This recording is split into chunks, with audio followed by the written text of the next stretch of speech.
스포츠.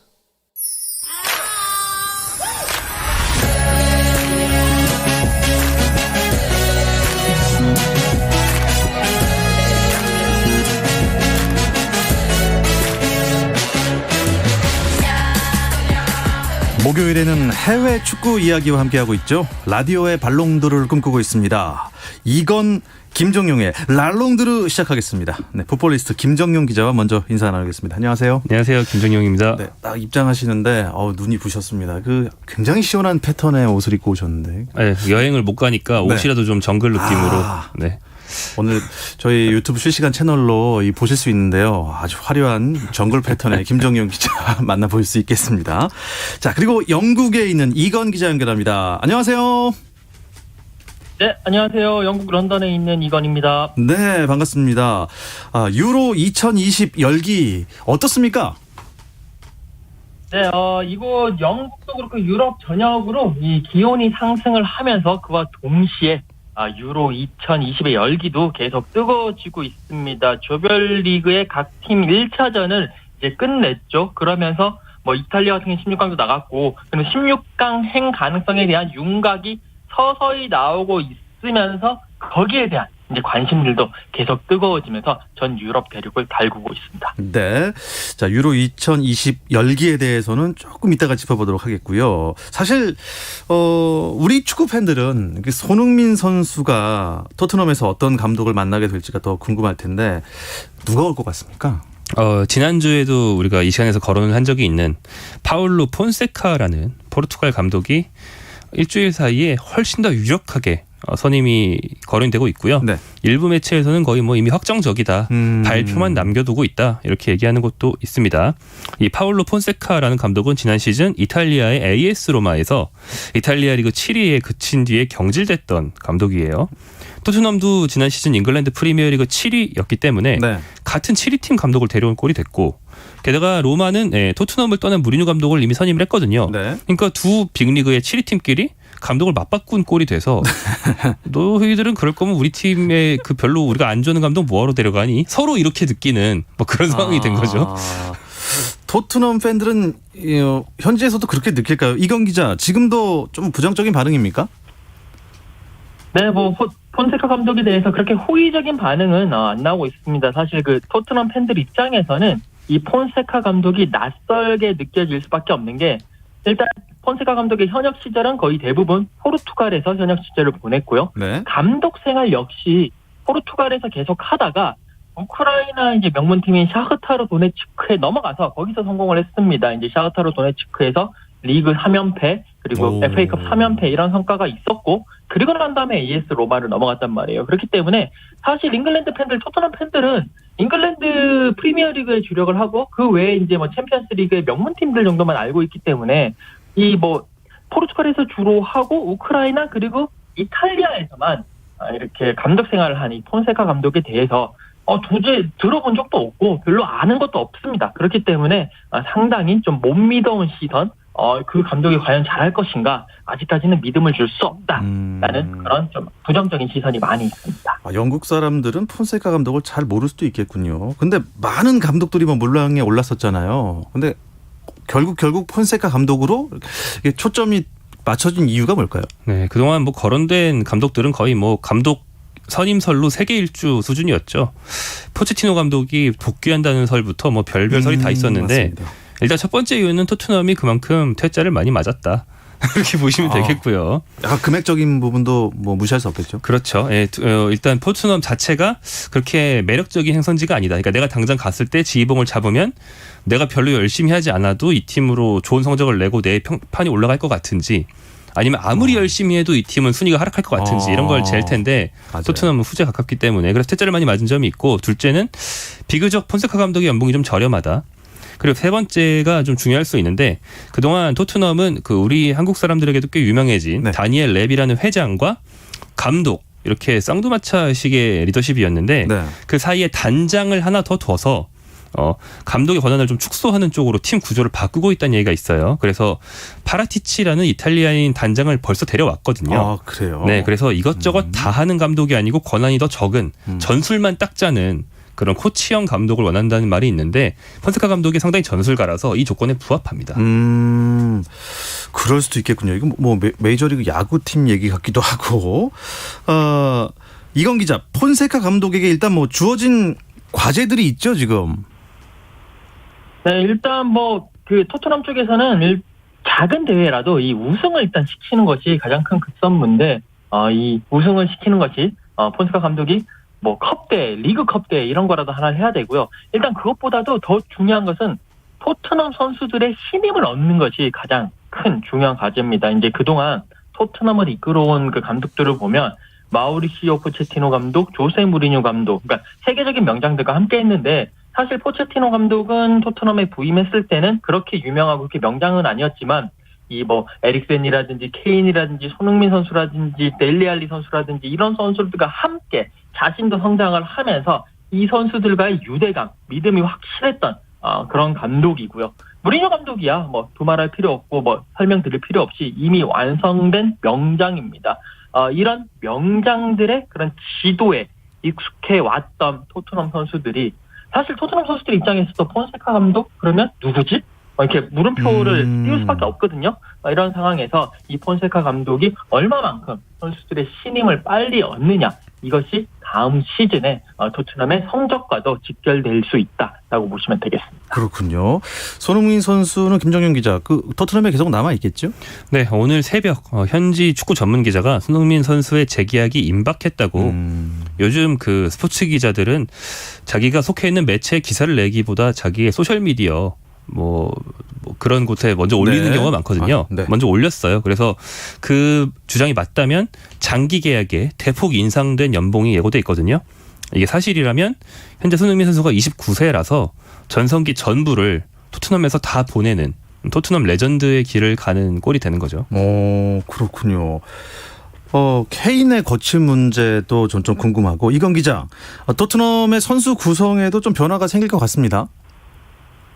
네, 김정용 기자가 얘기했다시피 토트넘은 이 폰세카 감독의 이제 뭐 거의 영입은 거의 기정사실화돼 있는 상황이고 이에 앞서서 파비오 파라티치 이 단장을 영입을 했는데 이 파라티치 단장이 전체적인 선수 운영, 뭐 선수 영입이라든지 선수 방출이라든지 이런 쪽으로 많이 이제 담당을 할 예정이고요. 이런 상황에서 해리 케인의 거취가 여전히 뜨거운 감자로 떠오르고 있습니다. 사실 뭐 해리 케인은 계속 토트넘을 나가고 싶다. 토트넘에서 나가서 우승을 할 수 있는 팀에 가고 싶다라고 얘기는 하고 있지만 이게 계약 관계가 있기 때문에 케인이 나가고 싶다고 해서 나갈 수 있는 건 아니고요. 토트넘은 물론 이제 뭐 진정한 진위는 모르겠지만 일단 케인을 잔류시키겠다라고 계속 이야기를 하고 있습니다. 이런 상황에서 케인의 거취, 케인의 뭐 이적 여부는 아마도 유로 2020이 끝나고 난 다음에도 8월 말이나 9월 초까지도 계속 이야기 될 것 같고요. 그 대신에 토트넘에게 있어서 필요 없는 자원이라든지 약간 애매한 자원들은 많이 보낼 것 같습니다. 뭐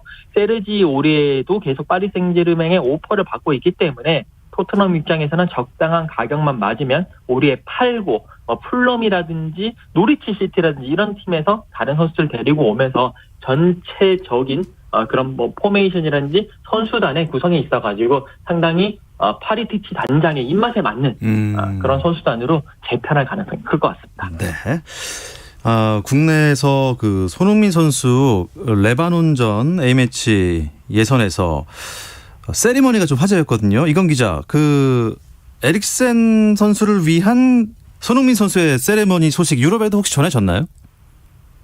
네, 이제 손흥민 선수의 그 23 세리머니, 그 에릭센을 위한 세리머니가 하자마자 한 30분 정도 후부터 이 영국 언론이라든지 영국 언론을 통해서 영국에 퍼지고 그것을 또 통해가지고 전 유럽에도 퍼졌습니다. 그만큼 에릭센 선수 그 덴마크와 핀란드의 그 유로 2020 경기에서 아찔한 상황이었기 때문에 그만큼 그 에릭센 선수에게 힘을 부여주는 세리머니로 많은 관심을 받았고요. 손흥민 선수뿐만이 아니라 인터밀란에서 같이 뛰고 있는 뭐 로멜루 루카쿠라든지 또 다른 선수들, 또 토트넘에서 한 수밥을 먹었던 선수들 모두가 에릭센 선수를 향해서 응원의 메시지를 보냈고요. 덴마크 축구협회 같은 경우에는 손흥민 선수의 세리머니를 포함해서 많은 선수들, 많은 팬들, 많은 사람들의 그런 응원 메시지를 직접 편집을 해가지고 이것이 에릭센 선수를 위한 전 지구촌의 그런 응원의 메시지다라고 소개를 하면서 전체적으로 그런 것들을 보여주면서 또 감동을 자아내기도 했습니다.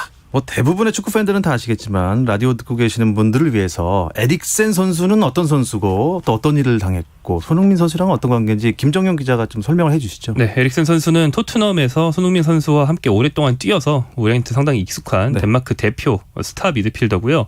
손흥민 선수와 동갑입니다. 굉장히 창창한 나이고 이번 유로에서 덴마크의 에이스로서 큰 기대를 받았는데 첫 경기에서 핀란드를 상대로 뛰다가 상대 선수와 별로 충돌하는 게 없는데 혼자 걸어가다 갑자기 쓰러졌죠. 그러니까 심장마비로 쓰러졌어요. 예. 그 순간에 사실 요즘 스포츠계에서 이런 일들이 일어나다 보니까 선수들이나 주심이나 의료진이나 다 어떻게 대처해야 되는지 프로토콜이 딱 서 있거든요. 다행히 다들 아주 신속한 조치를 취하면서 에릭센 선수가 그 순간에는 뭐 심장마비니까 네. 잠깐 심장이 멎은 거잖아요. 그렇죠. 그런데 CPR을 비롯한 조치를 신속하게 취하면서 너무 위험해지기 전에 이제 소생시켜서 병원으로 빨리 후송할 수 있었고요. 에릭센 선수는 현재는 뭐 잘 회복하고 있는 중이라고 하고, 네.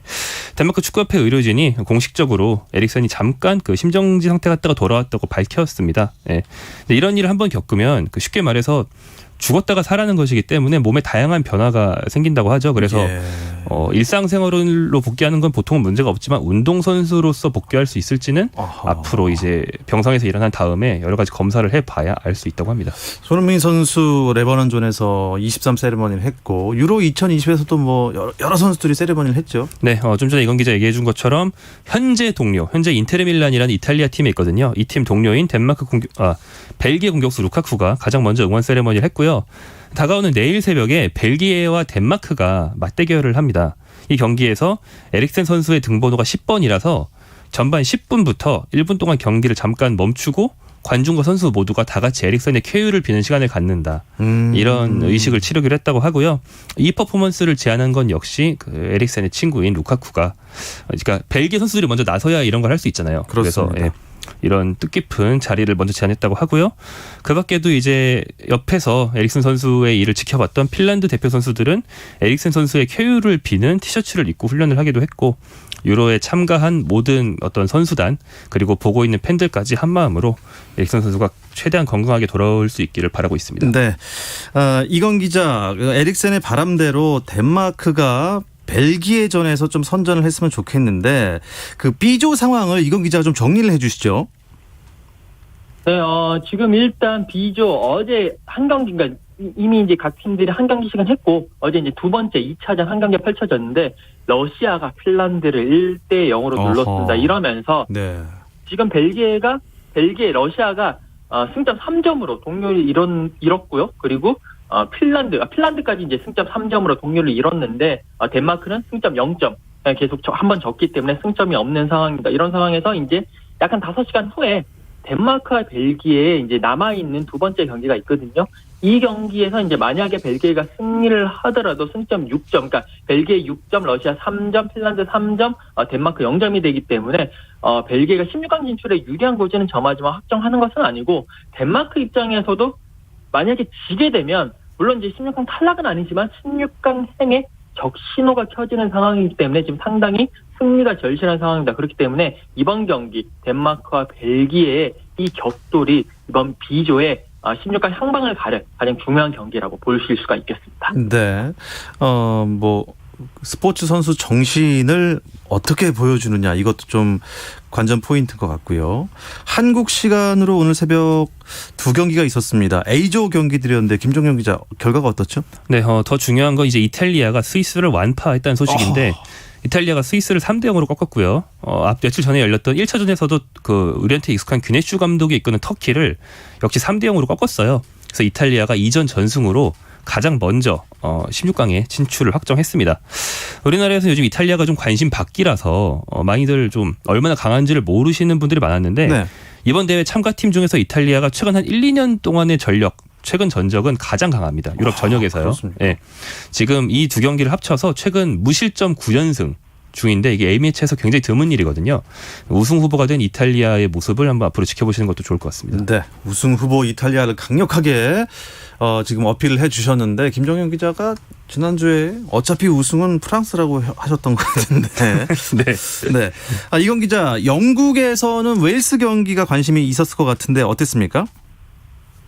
네, 뭐 아시다시피 영국은요, 잉글랜드, 스코틀랜드, 웨일스, 북아일랜드로 구성된 연합왕국이거든요. 근데 이제 축구의 경우에는 이 4개 팀이 따로 대표팀을 꾸려서 나가는데 그 중에 하나인 웨일스가 또 경기를 펼쳤기 때문에 많은 관심을 받았고, 특히 웨일스의 스타 선수인 가레스 베일이 레알 마드리드에서 있다가 지난 시즌에 이제 토트넘에서 1년 임대 생활을 하면서 경기력을 끌어올렸고, 그 효과가 지금 유로에서 나타나고 있는데요.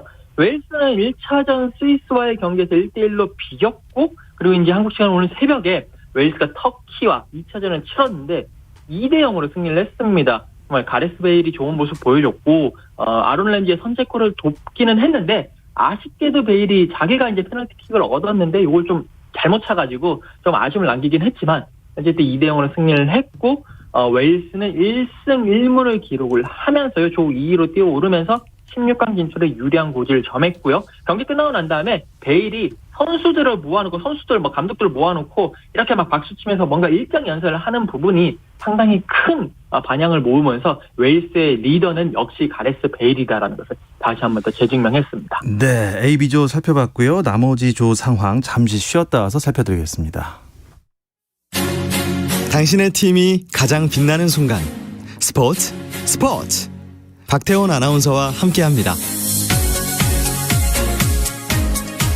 네, 해외 축구 이야기 나누고 있는 라디오의 발롱드르, 이건 김정용의 랄롱드르 듣고 계십니다. 풋볼리스트 김정용 기자, 영국의 이건 축구 전문 기자와 함께하고 있습니다. 자, 김정용 기자, C조 상황 살펴주시죠. 네, C조는요, 이제 네덜란드와 오스트리아의 경기가 앞으로 곧 열리게 되고요. 네, 네덜란드가 앞서 우크라이나를 잡았어요. 네. 오스트리아도 이미 승리를 거뒀습니다. 네덜란드와 오스트리아가 내일 새벽에 경기를 갖게 되는데, 이 경기가 C조에서 1위 결정전이라고 보시면 되겠고요. 어허. 네, 승리하는 팀은 그 즉시 뭐 조 1위든 2위든 16강 진출을 확정합니다. 그렇기 때문에 이 두 팀의 경기, 뭐 아주 우승 후보는 아니지만 그래도 알만한 스타들이 꽤 많은 두 팀이라서 상당히 좀 관심을 갖고 지켜보실 만할 것 같고, 이 경기가 내일 새벽 4시에 열립니다. 네, 1, 2위는 어떻게 네덜란드랑 우크라이나가 될까요? 지금 오스트리아가 네. 전력 면에서는 우크라이나보다 훨씬 강합니다. 그렇기 때문에 둘 중에 이기는 팀이 1위, 지는 팀이 아마 2위를 할 가능성으로서는 가장 높습니다. 예. D조 순위표도 궁금한데요. 이건 기자가 정리해 주시죠. 네, D조는요, 이제 한 경기씩 치렀습니다. 그리고 이제, 조만간 이제 내일 정도 돼서 이제 두 번째 경기를 치르는데, 체코가 1승, 잉글랜드가 1승, 두 팀이 이제 승점 3점으로 동률을 이뤘는데, 체코가 골득실에서 2대0으로 이겼기 때문에 1위, 그리고 잉글랜드가 1대0으로 크로아티아를 잡았기 때문에 2위가 되어 있습니다. 그리고 이제 크로아티아가 잉글랜드에게 지면서 1패, 승점 0점, 그리고 골득실 -1로 3위. 그리고 스코틀랜드가 역시 1패, 체코에게 0대2로 졌기 때문에 -2, 골득실이 -2가 되고 지금 4위로 쳐져 있습니다. 잉글랜드가 크로아티아와 맞붙어서 1대0으로 승리는 하긴 했는데, 전체적으로는 케인의 부진이 조금 아쉽다라는 걱정 섞인 시선이 좀 있고요. 대신 칼빈 필립스라고 리즈 유나이티드 뛰고 있는 이 선수가 허리에서 상당히 좋은 모습, 특히 루카 모드리치를 잘 막고 잘 견제를 했기 때문에 새로운 스타가 탄생을 했다라는 그런 분석들도 많이 나오고 있습니다. 이 체코와 스코틀랜드 경기가 있었는데 최장거리 득점이 나왔다고 했어요. 몇 미터입니까? 네, 45m. 45m면 거의 정확히 경기장 절반. 센터서클에서? 네, 센터서클에서 넣었다고 보시면 되겠습니다. 네. 그 왼발로 골키퍼가 나와 있는 걸 보고 정말 멀리서 그러니까 우연히 들어간 게 아니고 일부러 노려서 그 먼 거리를 가로지르는 골을 넣어서 아주 멋진 골을 넣었고요. 파트리크 쉬크라는 체코의 주전 공격수인데 이 선수가 2골을 넣으면서 체코가 스코틀랜드를 2대0으로 잡을 수 있었습니다. 예. 영국에서는 이제 스코틀랜드와 잉글랜드 맞대결에 큰 관심과 기대를 보일 것 같은데, 사실 그 대영 제국에서는 같은 나라지만 축구할 땐 다른 나라잖아요. 이건 기자 어떻습니까? 네, 이거 시간으로 이제 내일 밤에 웸블리에서 열리게 되는데, 사실 이 경기는 경기력적인 측면보다도 말씀해 주신 대로 역사적인 관점 때문에 관심이 많을 수밖에 없는 경기입니다. 잉글랜드와 스코틀랜드가 18세기 이전까지는 완전히 다른 나라인데 18세기에 한 나라가 됐죠. 그 당시에 이제 스코틀랜드가 국가 파산 직전이었는데 잉글랜드가 이 빚을 갚아주는 조건으로 강제 합병하다시피 했거든요. 그렇기 때문에 스코틀랜드인들은 잉글랜드에 대한 반감을 좀 크게 키울 수밖에 없고, 특히 이런 부분이 축구에서 많이 나타나고 있습니다. 스코틀랜드와 잉글랜드가 맞붙으면 거의 뭐 전쟁을 치르다시피 하는데 아마 내일도 많은 스코틀랜드 팬들이 그 킬트라고 하나요? 그 치마를 입고 와가지고 열심히 응원을 할 것 같고요. 그러면서 특히 이 경기가 다른 곳도 아니고 잉글랜드 축구의 성지인 웸블리에서 열리기 때문에 아마도 스코틀랜드는 유로 2020 16강 진출과 관계없이 이 경기에 모든 것을 쏟아부을 것 같고 잉글랜드 역시 여기에 대해서 제대로 맞서려고 하면서 아마 혈전이 펼쳐질 것 같습니다. 네. 자, 김정용 기자, 이제 2조로 가보죠. 네, 2조가 사실은 관심에서 제일 먼 조 중에 하나인데요. 좀 밍숭맹숭하거든요, 조 구성이. 근데 저 지난 1차전에서 스페인이 스웨덴과 경기를 했는데 네. 그 스페인이 메이저 대회 역사상 최고 점유율 경기 전체 중에서 85% 동안 네. 스페인이 공을 잡고 있었고 스웨덴은 겨우 15% 동안 잡고 있었어요. 거의 못 잡은 건가요? 네. 그런데 0대0으로 비겼습니다. 비겼습니까? 골을 네. 못 넣었어요? 그만큼 스페인에 믿을 만한 공격수가 없다. 이 문제가 대회 전부터 계속 제기가 됐는데 그 문제가 정말 수면 위로 완전히 불거진 그런 상황이고요. 또 2조에서 일어난 다른 경기, 폴란드는 이 팀은 약해도 세계 최고 공격수 레반도프스키가 있어서 좀 기대를 맞습니다. 모았지만 맞습니다. 예. 첫 경기에서 레반도프스키가 원래 폴란드 대표팀 소속으로 메이저 대회에 나오면 늘 약하거든요. 또 레반도프스키가 침묵했고요. 폴란드는 슬로바키아에 1대2로 패배했습니다. 그래서 이제 다가온 2차전에서 스페인과 폴란드가 경기를 갖게 되는데 네. 실망스러운 두 팀 중에서 어느 쪽이 먼저 좋은 모습을 보여줄지 이런 게 관전 포인트가 되겠네요. 어떤 팀이 더 실망스러운 경기를 펼칠지 그게 또 뉴스가 나올 수도 있겠네요. 자, F조는 죽음의 조라고 평가가 되고 있습니다. 포르투갈, 프랑스, 독일, 헝가리. 이야, 이경 기자 어떻게 돼가고 있나요? 네, 프랑스와 포르투갈이 먼저 웃었습니다. 포르투갈은요, 헝가리와 격돌을 했는데 후반 40분까지 0대0으로 고전하다가 나머지 한 추가 시간 포함해서 8분 동안에 3골을 몰아치면서 3대0으로 승리를 했고 호날두 선수가 2골을 몰아쳤습니다. 그리고 그 경기 끝나고요, 프랑스와 독일이 격돌을 했는데 독일 홈인 미넨에서 열렸는데 프랑스가 1대0으로 승리를 했습니다. 그 독일의 수비수인 훈메스 선수가 자책골을 포함하면서 결국 프랑스가 웃었고요. 포르투갈이 1위, 프랑스가 2위, 독일이 3위, 헝가리가 4위 이렇게 구성이 되어 있습니다. 네. 일단 순조롭게 여러분들이 예상하신 대로 프랑스는 어웨이에 가서도 이렇게 이겼군요. 네, 프랑스가 최근 전력으로 보면 독일보다 훨씬 강하긴 했어요. 예. 그다음에 그 어떤 팀 내의 불화, 나가선 범죄 논란까지 있었던 그 벤제마 공격수가 돌아오는 것까지 전력의 활용 점정이 됐고 팀 친구들이 다 좋아지니까 기복이 상당히 심했던 이 슈퍼스타 폴 포그바 선수가 이날은 독일 미드필더들을 압도하면서 승리의 주역이 됐습니다. 네. 자, 과연 다음 주 이 시간에도 프랑스의 선전은 계속되고 있을지 기대해 보도록 하겠습니다. 네, 이 이야기를 끝으로 이번 주 랄롱드르는 마치겠습니다. 영국에 있는 이건 축구 전문 기자 수고하셨습니다. 감사합니다. 네, 풋볼리스트 김정용 기자와도 인사 나누겠습니다. 고맙습니다. 고맙습니다. 내일도 저녁 8시 30분에 다시 찾아오겠습니다. 박태원의 스포츠